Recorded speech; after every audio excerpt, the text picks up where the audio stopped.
Beginning Monster Slayers, I was immediately turned off by the awful UI and cheap-feeling art style. But after hours of roguelike card slinging, I'm whistling a different tune. I'm the TheFlannelFox Tim Swiernik, and I reviewed Monster Slayers on the Nintendo Switch. If you like this video game review, please subscribe to my YouTube channel, follow me on Twitter at TheFlannelFox, and on Twitch at TheFlannelFoxGamer.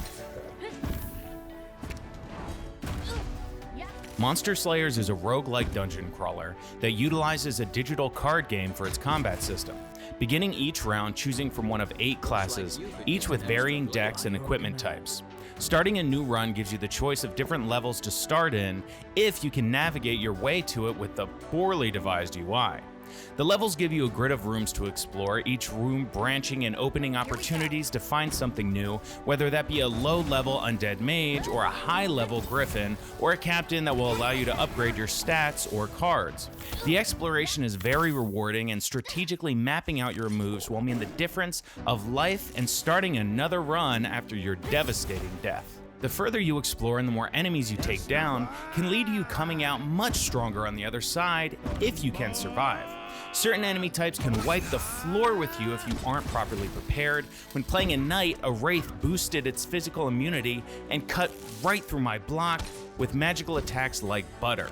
Every now and then you'll die so quickly that you barely had time to realize what happened, and before you know it, you'll be selecting another character to jump back into the madness. As a roguelike, when you die, you lose all of your progress and start anew. However, the bones of a great roguelike is the overarching progression. That means the countless hours you will pour into the game mean more than just growing skill. With each player rank, you gain a new point that allows you to unlock an overarching skill that's in effect for all future runs. Upgrading your health more with every enemy you defeat, giving your barbarian class special abilities, or allowing you another chance at a boss if you get your butt kicked.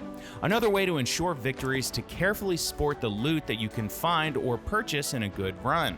For example, I've found multiple pieces of gear that give me block points for every card played. So after stacking them, I finish a turn with over 100 block that works with another gear perk that deals damage with every attack point blocked, saving me and sealing my enemy's ticket to the underworld. The interactions with your gear, decks, and classes give you loads of build possibilities to tweak, tinker with, and evolve. The combat in Monster Slayers is absolutely fantastic. Your beginning deck will be that of the class that you choose, along with any modifications like upgrades or gear that allow special cards.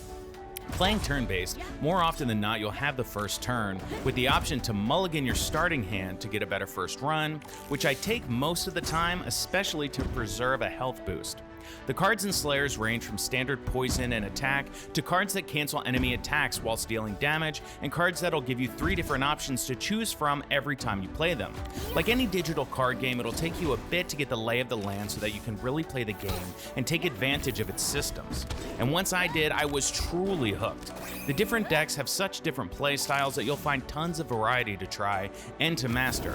Now, I've been switching between warriors and mages, keeping it feeling fresh, especially the deeper you go, which only unlocks more depth, damage, and interaction with your character and the deck they wield. While Monster Slayers has its great points, it has some much needed quality of life improvements. The navigation through level selection, dungeon room selection, and inventory management is so bad that it made simple tasks feel incredibly fatiguing.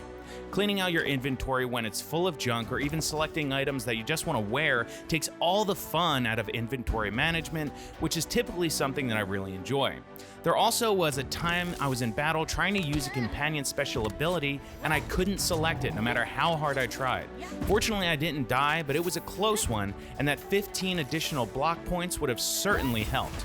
This title also doesn't offer touchscreen support. The art style in Monster Slayers is not one to inspire.